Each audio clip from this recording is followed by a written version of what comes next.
Hello बच्चों, अब हम पिछले वीडियो से आगे अपना कंटिन्यू कर रहे हैं। तंत्रिका कोशिकाएं न्यूरॉन की संरचना। तंत्रिका कोशिकाएं जो होती हैं रचना और कार्यकी में बहुत जटिल होती हैं। ये शरीर की सबसे लंबी कोशिकाएं होती हैं, ठीक है। और तंत्रिका कोशिकाओं को हम तीन भागों में बांटते हैं। पहले का नाम है कोशिका काय, दूसरे का नाम है डेंड्रान, तीसरे का नाम है एक्सान। तो कोशिका काय को हम अंग्रेजी में सेल बॉडी या साइटॉन भी कहते हैं, डेंड्रांस को डेंड्रांस बोलते हैं, एक्सान को एक्सान। हमने एक फिगर बनाया है। इस फिगर में ये देखिए, ये आपका क्या कहलाएगा, कोशिका काय। कोशिका काय में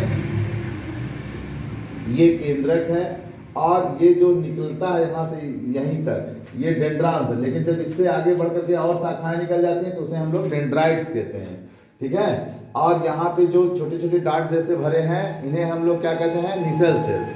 इन्हें क्या कहते हैं, निसेल सेल्स। यहाँ से एक कोशिका, एक डेंड्रांस बड़ा हो जाता है, मोटा हो जाता है, लंबा हो जाता है, ठीक। उसको हम लोग क्या नाम देते हैं, एक्सान का। उसके चारों ओर एक सीट जैसी संरचना बनाती है जिसमें तरल फैटी तरल पदार्थ भरे होते थे, इसे हम लोग माइलिन सीट कहते हैं। और इसमें जो बीच बीच में जगह खाली होता है उसे हम लोग रेनवियर नोड बोलते हैं। और यहाँ पे जो स्पॉट जैसी संरचना देखने को मिलती है उसे हम श्वान कोशिका बोलते हैं। ये एक्सान आगे चल करके ऐसे भागों में बढ़ जाता है, फिर यही अन्य कोशिका काय से जुड़ेगा, अन्य कोशिका काय से जुड़ेगा, अन्य कोशिका काय से जुड़ता जाएगा। समझ में आया नहीं ऐसे? तो फिर उसके बाद ऐसे चलेगा, फिर ऐसे रिपीट होता जाएगा। तो कोशिका काय का क्या कार्य है, यह तंत्रिका तंत्र का प्रमुख भाग है। कोशिका का तंत्रिका तंत्र का प्रमुख भाग है जो अंडाकार होता है। कुछ इसमें अंगक पाए जाते हैं।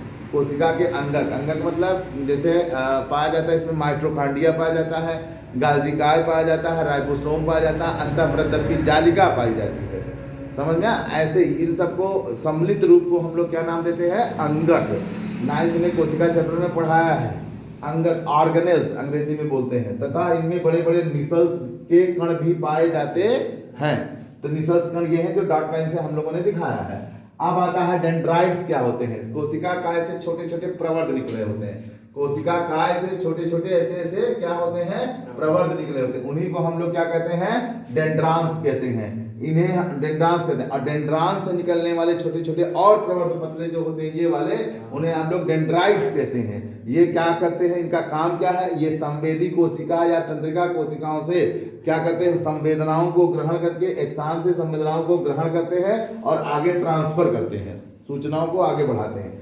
एक्सान, साइटान से, साइटान माने सेल बॉडी से कई प्रवर्ध निकले होते हैं। उनमें से एक प्रवर्ध लंबा होता है, मोटा होता है ना, और बड़ा होता है। उसी प्रवर्ध को हम लोग क्या नाम दे देते हैं, एक्सान का नाम दे देते हैं। एक्सान में एक्सान गिरिका पाई जाती है जिसके चारों तरफ मिलने वाली झिल्ली को न्यूरिलेमा कहते हैं।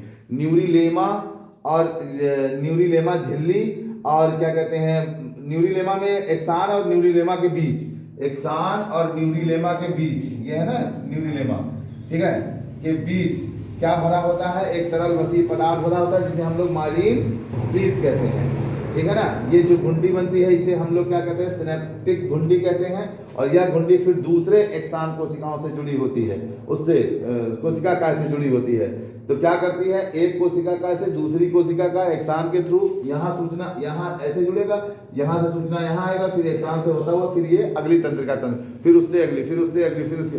कभी कभी पिक्चरों में देखिए दिखाता है ब्रेन में है, ब्लड ऐसे जा रहा है, तार वार करके दिखाता है ना बड़ा, बस वही सब चीजें हैं कि ऐसे तंत्रिका तंत्र सूचनाओं को लेकर आगे बढ़ता है। वो तो एक VFX का कमाल है, आपको समझाने के लिए करता है, लेकिन होता है, ठीक है ना। तो चलिए YouTube पे देखेंगे तो बहुत बढ़िया बढ़िया डॉक्टरों के भी क्लास चलते रहते हैं, पेट के, शरीर के, नर्व के, पूरी चीजें देती रहती है। तो थोड़ा सा समझने का प्रयास करिए सब लोग, ठीक है ना। अब इसके आगे की वीडियो हम लोग अगले वीडियो में देंगे, ठीक है, जिसमें हम लोग आपको ये बताएंगे कि संवेदनाएं कितने प्रकार की, संवेदी अंग कितने प्रकार के होते हैं, चालक या तंत्रिका कोशिकाएं क्या होती हैं, मध्यस्थ या संयोजक तंत्रिका कोशिकाएं कितने प्रकार की होती हैं, मनुष्य में तंत्रिका कोशिकाएं कौन कौन सी हैं, ठीक है, 3 प्रकार की हैं। उन सबको अगले वीडियो में देंगे बच्चों। तो पहले तंत्रिका कोशिका पढ़ा दें, फिर उसके बाद हार्मोन्स पढ़ाएंगे, ठीक। ये टॉपिक और आगे इंटरेस्टिंग होता जाएगा जब आप मस्तिष्क वगैरह में पहुंच जाएंगे कि मस्तिष्क के कितने भाग होते हैं, या आपके खोपड़ी स्कल के कितने पार्ट्स होते हैं, कौन भाग किस कार्य के लिए उपयोगी होता है, कौन भूलने के लिए रहता है, कौन याद रखने के लिए होता है ना, ठीक है ना। तो वो हम लोग सुनाएंगे, वो गाना सुना ना, कुछ भूला कुछ याद किया, तो उसमें जो भूला और याद किया वो सारा सिस्टम हमारे मस्तिष्क का कौन भाग स्टोर करता है, हम सब बताएंगे। धन्यवाद, अगले वीडियो में मिलते हैं।